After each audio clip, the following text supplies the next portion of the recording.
Humanity is innumerable, spread across the stars, with a military might befitting a galaxy-spanning empire like the Imperium.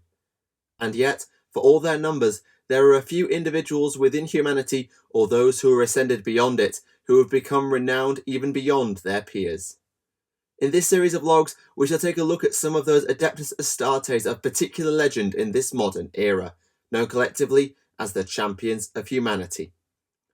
Today, we look at an individual who, whilst not in the top leadership role within his chapter, is basically earmarked for the position when it next becomes available.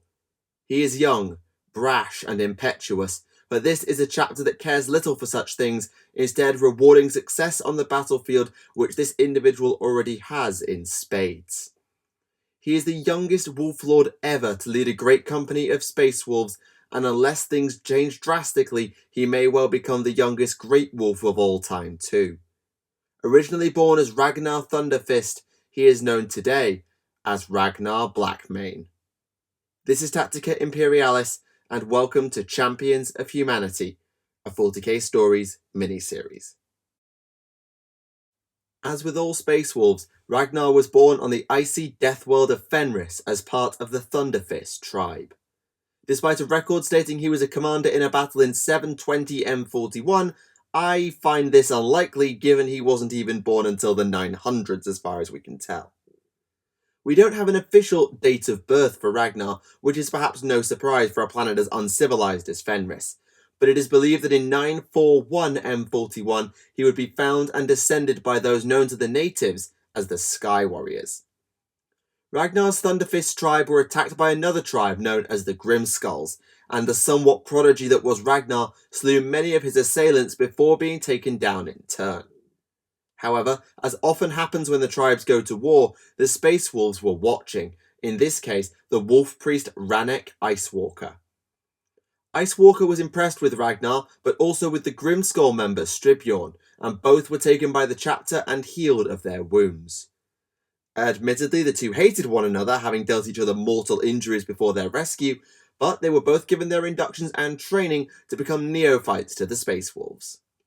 Once this was done, they faced the final and greatest test perhaps of all for a prospective Space Wolf, the test or trial of Morkai. First off, they must pass a stringent psychic examination to ensure their immunity to the temptation of chaos. Ragnar actually almost failed that test, his burning hatred for Stribbjorn nearly undoing him and thus costing him his life, but he made it through in order to drink from the cup of Wolfen. By drinking from this, Ragnar begins his transformation to a full-fledged Space Wolf. Implanted with the first part of the Canis Helix by the cup, the defining unique aspect of Space Wolf's gene seed, Ragnar and the other aspirants were chucked out of the fortress monastery the Fang and told to get back with no arms or armour, or die trying. Forced to fight the natural threats of Fenris and the curse of the Wolfen now lurking within him, Ragnar excelled in the trial, showing his resourcefulness and his combat prowess as well. The highlight, perhaps a sign that he was headed for greatness, was when he was hunted during his return by one of Fenris's most lethal predators, a Blackmane Fenrisian wolf, a feared and vicious breed of an animal already at the top of the planet's food chain. As tall as a warhorse and all but impossible to tame, the Blackmane would have been the doom of most aspirants, but Ragnar was able to slay it, somehow, with naught but his bare hands, and dragged its carcass back to the Fang. This was the final test passed with nothing short of aplomb, and with the Wolf Priest taking his deeds as a good omen, Ragnar Thunderfist became Ragnar Blackmane, a full-fledged Space Wolf. Rather than become a scout like in pretty much every other chapter, he passed into the ranks of the Bloodclaws, but even this early in his career, perhaps even before he was part of a great company, drama found its way into the life of Ragnar Blackmane. His pack, which included Stribbjorn, because of course it did, were sent to investigate strange happenings on Fenris and stumbled across a hidden shrine dedicated to the powers of chaos. During their investigation, they would be attacked by the hated foe of the Space Wolves, the Thousand Suns under a sorcerer named Maddox, and much of the pack would be slain in the fight against the traitors. This included the sergeant or pack leader, and left just Ragnar, Stribbjorn, and 3 others alive. But despite the injury to his hated rival, Ragnar stayed to help the Grimskull, and the pair would actually banish Maddox between them. After that, the pack survivors and assumedly some fresh recruits were allowed off-world for their next mission. This took them on an escort mission for a friend of Great Wolf Logan Grimnar, helping a member of the Inquisition track down an Eldari talisman. This took them all over the place due to the talisman being in several pieces, including one at the Fang itself, and psychically gifted orc bosses and gene-stealer infested space hogs both stood in the way of the mission's completion in an attempt to save a dying plagued planet. Despite the challenges before them and the attrition on the pack, the mission was actually a full success and the talisman was assembled, bringing the group together on the world Arius to save it. Passing past the Eldari warnings, the Wolves and Inquisition would find themselves face to face with the Nurgle demon Botulaz, who was originally trapped by the Black Pyramid upon the world, but who had been able to infect it through servants. The Inquisitor would be slain by the demon, who also would resurrect the Starship Commander revealed to be one of said servants before Ragnar shot him dead. Between plague zombies and the sorcery of a mighty demon, Ragnar and co had very little chance of victory, but the psychic apprentice of the Inquisitor was able to use the talisman's power and trap Botulaz once again in the Black Pyramid, ending the plague on Arius in the process. In recognition of his deeds to that point, it seems that Ragnar was finally granted access to a great company after Arius, though it may have been before, details seem a little hazy. The great company in question belonged to the Wolf Lord Beric Thunderfist, who was not from Ragnar's old tribe in case you wondered. It's a total coincidence based on his bionic arm. Stribiorn was inducted alongside Ragnar, as well as a fellow pack member named Sven Dragonfire, whom Ragnar had befriended in training. Together, they travelled along with 10 or 11 of the chapter's 12 great companies toward a world that is borderline sacred, the now industrial world known as Garm. Named after an ancient hero of the Space Wolves, a wolf lord who had died defending Leman Russ from Magnus the Red apparently, this world was now the place where the legendary weapon the Spear of Rus had been housed, along with the wolf lord himself. Following an uprising by the populace, including the servants of Chaos, the shrine was desecrated and the spear itself was stolen, hence why more than 3/4 of the chapter were sent to restore compliance to Garm. Despite Great Wolf Logan Grimnar being present, it was Thunderfist who successfully petitioned for his great company to lead the assault. Once planetside, Ragnar would of course be in the thick of the fighting like any impetuous Bloodclaw, but he would find himself face to face with an old foe during the battle. Maddox, who had survived the battle on Fenris even though Ragnar and Stribiorn thought him dead. It seemed as though Maddox was one of the major orchestrators of the whole affair, with plans to create a demon world out of Garm and finally conquer the planet as the Thousand Sons had repeatedly attempted to do in the past. The Spear of Rus itself would form part of the ritual, a grand plan to summon forth the demon Primarch Magnus into the Materium once more. Fortunately for the Sons of Rus, Blackmane would defy the odds once again, and during his duel with Maddox, he managed to grab the Spear of Rus even as the ritual neared completion. Perhaps out of desperation, the Bloodclaw threw the spear into the portal that was bringing Magnus through. And amazingly, this worked. The ritual failed, Magnus remained confined to the warp, and Garm was saved. But many in the Space Wolves were still not exactly pleased.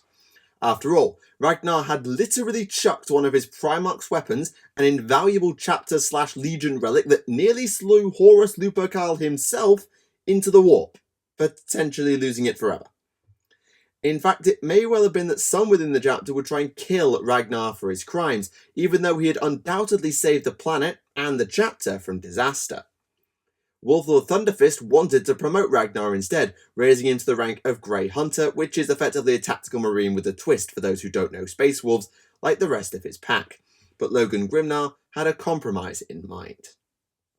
Despite privately praising Blackmane and acknowledging his deeds, the old wolf symbolically punished the Bloodclaw with exile to Terra and an organisation known as the Wolfblade, which conveniently also got him off Fenris in case anyone had any ideas of murdering him.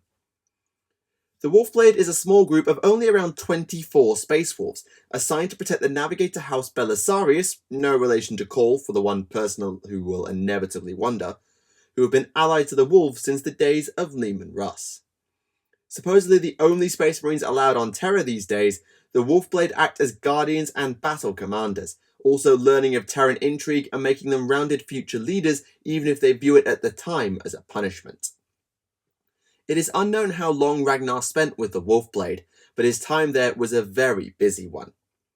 First, an unknown High Lord of the Administratum tasked a believed Kalidas assassin Xenothan with taking out the leader of the house, Stellar Stark Juliana Belisarius. Striking on the night of the death of the Navis Nobilite Senatorum envoy, Xenothan made it all the way to the Cellar Stark, guided by two of the Wolfblade, including Ragnar. Luckily, the assassin chose to target the older of the Space Wolves first, leaving Ragnar free to attack and overpower Xenothan, and allowing incoming reinforcements to finally finish him off. Later, Ragnar would be part of the entourage for Lady Gabriella Belisarius on a visit to the jungle world of Hyades, where her house had holdings in the Prometheum industry. Unfortunately, the commander of the planetary PDF was in fact one of the fallen angels being hunted by the Deathwing, and when the Dark Angel's hunters arrived, things became rather tense. The Sons of the Lion and the Wolf have never really gotten on since the falling out between the Primarchs in the Great Crusade, and despite working together eventually to take down the Fallen, there was basically open warfare between the two groups at one point or another. Eventually, Ragnar yielded to the Dark Angel's captain present out of a newfound respect, and once the Fallen was slain, the pair were instrumental in bringing hostilities to an end. Guess that time with the Wolfblade really does make one more diplomatic, given Ragnar was still a youthful Bloodclaw at the time. Blackmane's exile to the Wolfblade would be brought to an end when the entire group were recalled to Fenris, having discovered a spear-related plot by the Thousand Sons to once again bring Magnus into the Materium. I guess House Belisarius didn't have a choice but to go with that recall, ancient deals or not, you've just got to deal with it. Ragnar met personally with Logan Grimnar once again, and swore to the Great Wolf that he would recover the spear or die in the attempt. This took him to the planet of Sharis, or more accurately speaking, a shadow copy of the world where the Thousand Sons, again led by Maddox, were operating from. Wolflord Thunderfist was stuck in a coma-like state due to Maddox and the spear, but Lady Gabriella, who was in fact a Psyker, was able to reunite body and soul and bring the Wolflord back. For Ragnar's part, he fulfilled his vow to Grimnar, managing to kill Maddox with the spear and deny the Thousand Sons once again before Thunderfist's forces came in to mop up. With the Spear of Rus recovered and his honour restored in the eyes of the chapter, Ragnar was reinstated to Thunderfist's great company that he remains in to this day. Sadly, all of the above events are lacking in dates, but in 970 M41, Ragnar would finally get the promotion he was intended to have after the incident on Garm. It wasn't to the rank of Grey Hunter, however, but instead Ragnar was allowed to jump the typical progression in a move almost unheard of even for the unconventional and meritocratic Space Wolves. Thunderfist's great company were deployed to a place known as the Blade Star Cluster, facing off against an Orc war led by warlord Borzag Khan that had become famed for hit and run after encounters with the White Scars. It's probably why he chose the name as well. The Space Wolves, though, proved more than a match for the Orcs, finally bringing the warlord to heel at a place called the Antillean Plateau on an unknown world. Ragnar was the one who took the plaudits, though, as in a borderline berserker rage, the Bloodclaw tore apart not only the warlord's bodyguard, but also Borzag himself. In recognition of these deeds, Thunderfist decided to induct Blackmane straight into his Wolf Guard, something that almost never happens for a Bloodclaw. Then again, it was a worthy enough deed, I suspect, especially in combination with his deeds on Sharis, so I can see why Thunderfist made the call he did, though I suspect there were a few in the Wolf Guard who were reticent about the idea, just youth and all of that. A little over a decade after his ascension to the Wolf Guard of Beric Thunderfist, Ragnar Blackmane would make history once again in terms of age and progression. In 983 M41, Thunderfist's company were on the Forge World Bakar in a battle against the forces of Khorne. Unfortunately, the young Blackmane's rage that had seen him elevated to the Wolf Guard in the Bladestar cluster acted against him here, as it pulled him deeper into the melee and away from his liege. Thus, when Beric finally met his match against the Chaos Lord Gorok's Bloodfist, Ragnar felt massively responsible for his lord's death. Just like he had when hunting down the Spear of Rus, Ragnar swore on pain of death that he would avenge his former Wolf Lord and kill Bloodfist. Before the year was out, Blackmane made good on his word, hunting the Cornate Lord down on the Shrine World Perfidium. After a long and bloody duel, the wolf won out and Bloodfist's body fell 3,000 feet to his death, if he wasn't dead already. In honour and perhaps awe of the vengeance meted out, when the Wolf Guard of the company finally gathered to elect Beric Thunderfist's successor, it was Ragnar Blackmane who received the position. Admittedly, everyone was rather shocked, and none more so than Ragnar himself. He was now the youngest Wolf Lord ever in the history of the Space Wolves, a record I doubt we'll see broken anytime soon, given, from what we can guess, he was only about 50 at the time. Over the following several years, keeping tabs on the actions of Ragnar, and by his extension the Great Company, becomes difficult. Records seem patchy as far as I can tell, but I don't doubt that the Blackmanes adapted rapidly to the UU Wolf Lord. Elements of the company saw action against the forces of chaos on 2 separate occasions, though Ragnar may not have been there on one or perhaps even both occasions. One was the world of Hesperida, though beside the combatants and world nothing is known of that conflict, and the same can pretty much be said when they joined the Astra Militarum on Corinthus 5. In fact, Ragnar's service record in the decade or so following his ascension are incredibly sparse, and his name only really pops out again where the galaxy began to go south, well, metaphorically speaking anyway. After the open return of the Wolfen in the Battle of Neurides, the 13th Great Company members were brought to Fenris by Wolf Lord Harold Deathwolf. Opinions were divided on how to respond to the issue, and somehow it was the young upstart Ragnar who proposed the solution despite Ulrich the Slayer and Logan Grimnar both being present. This led to the hunt for the Wolfen, an attempt to gather up the remaining Wolfen wherever they appeared, and potentially, if Ulrich was to be believed, find clues to the location of the missing Primarch Leman Russ. Given his time amongst the elite of Terra, I suspect Ragnar's justification of finding them before the Inquisition was just as important to the young Wolf Lord as, well, finding the Primarch. Well, maybe. The Blackmanes were deployed along with all but one of the great companies to find their mutated brethren, and Ragnar's company would travel to the presumed jungle world of Dragos that was likely near to a reasonably major warp storm.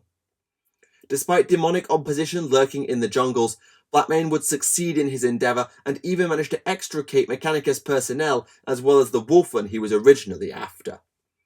Later, when the Thousand Suns schemes were revealed and the Sons of Magnus laid siege to Fenris and its surrounding system, Ragnar would have a somewhat small, yet also key role to play in the defence of his home. Rather than fight on Fenris itself, Blackmane was more involved with stopping the Dark Angels-led coalition from causing even more damage to the Wolves. The demon known only as the Changeling had been embedded within the Sons of the Lion for long enough to create these events, masquerading first as a scout after Neurides, then impersonating Ravenwing Master Samael to further deceive Supreme Grandmaster Azrael.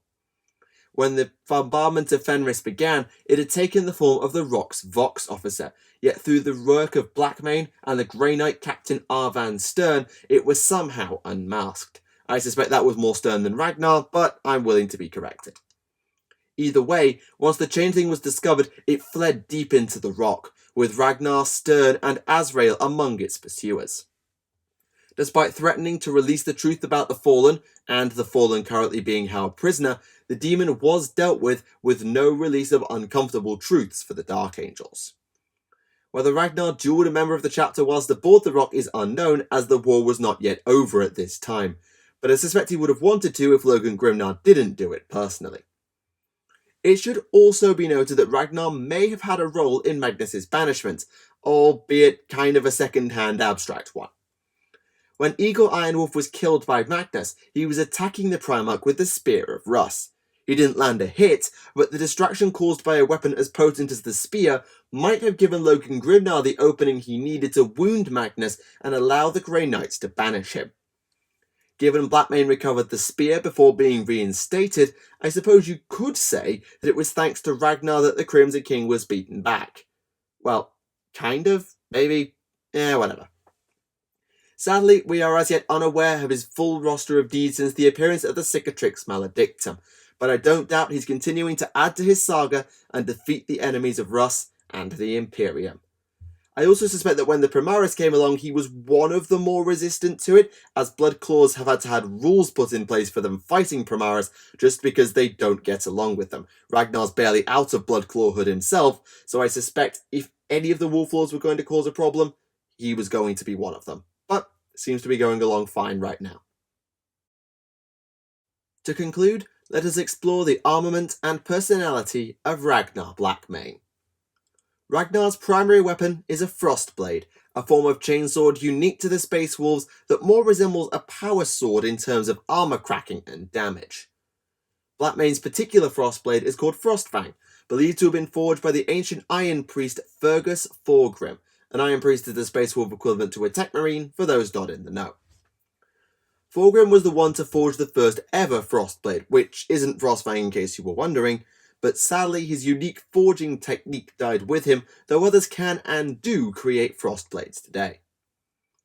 Ragnar received Frostfang during his time in the Wolfblade on Terra, specifically after saving Celestark Belisarius from the assassin Xenothan as discussed earlier. He actually inherited it from one of the other Wolfblade members, an old training partner of Great Wolf Grimnar who was slain during the assassination attempt. Though the blade has always had a connection to the Wolfblade, Ragnar has been able to keep it long after completing his service, and I have to wonder who will inherit it when he passes, since inheritance of weapons doesn't seem to be a thing from Wolflord to Wolflord.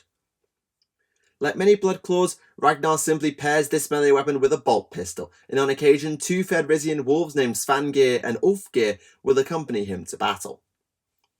Blackmane's armour is pretty much a standard suit of power armour, with a few embellishments that speak both of his achievements and of his rank. First is the massive wolf pelt slung over one of Ragnar's shoulders, the same Blackmane pelt Ragnar has carried since his test of Morkai when he killed it and hauled it back to the Fang. Whatever pelt treatment and repairs the Space Wolves do, colour me impressed that it still remains pretty pristine after decades of war. Next is the Belt of Rus, an item that is limited to 1 per great company and thus is something of a badge of office for said company's Wolflord. Crafted just after the disappearance of Leman Russ in early M31, the belts were created by the Iron Priest Steph Blacksoul and utilised conversion field technology as a means of protecting their wearer. Ragnar also carries 2 charms, for want of a better word, that hold superstitious value within the Space Wolves but also bring battlefield benefits. The honour badge known as the Wolf Tooth Necklace, for example, is just some Fenrisian wolf teeth on a string as far as I can see, but its reputed and somewhat evident additional strength granted to the wearer makes it seem more than just a simple trinket. The same can be said for Blackmane's Wolf Tail Talisman, though this one may have been modified by the chapter rune priests, who were the equivalent to librarians despite insisting they're not psychers shut up, as it provides some form of psychic defense. As far as personality goes, Ragnar is, well, he's a space wolf. Many characterise the Sons of Rus as loud, brash, and with no care as to whether they cause offence in their words or their deeds. And in some ways, Ragnar is absolutely like that, more than most other Wolflords I suspect given his relative youth. He has an insane amount of bravado like many Bloodclaws do, but unlike said Bloodclaws, he can always back it up as he hurls himself into the fray. In fact, he will often lead his company's Bloodclaws in battle rather than be accompanied by his Wolf Guard, letting himself get lost in the thrill of combat and exhibiting that berserk fury that won him such renown before even joining Thunderfist's Wolf Guard. This does come with a drawback though, as on a murder spree with the Bloodclaws Ragnar doesn't exactly make a great commander. But despite his hot-headedness, you would be unwise to underestimate how smart a head Blackmane has on his young shoulders. He's utterly devoted, more than willing to wager his life to atone for his errors or avenge a fallen ally, and he has won such respect from his Wolflord peers so as to be heeded as an advisor even on delicate matters such as the Wolfen.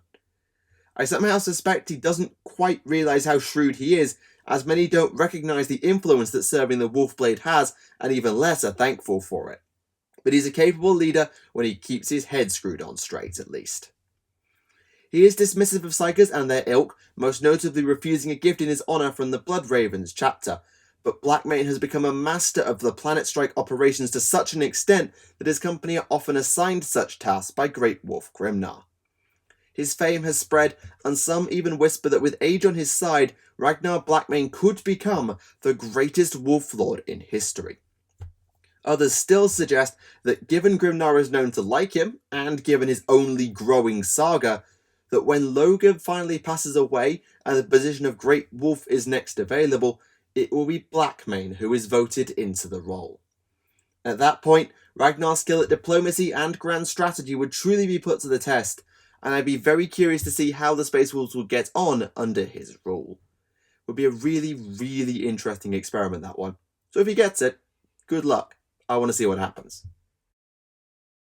So ends the tale of Ragnar Blackmane. The youngest Wolf Lord in history has certainly earned his accolades and fame, having potentially saved the Space Wolves from disaster on at least one occasion. Provided his bravado and hard-headedness don't get him killed, I suspect his legend and honour roll will continue to grow, and maybe one day he will be the one to lead the Sons of Rus in this new era for the galaxy. I hope you've enjoyed this latest log in Champions of Humanity, looking into the most renowned of the modern Adeptus Astartes. We must move on now from Fenris, and I think I wish to take a bit of a dive into the hidden corruption of Imperial society. It branches across military and civilian life, and when brought together under a suitable champion or demagogue, they can drown worlds and systems in a tide of dark violence. For now though, thank you for watching Tactica Imperialis, and I'll see you all again. Goodbye.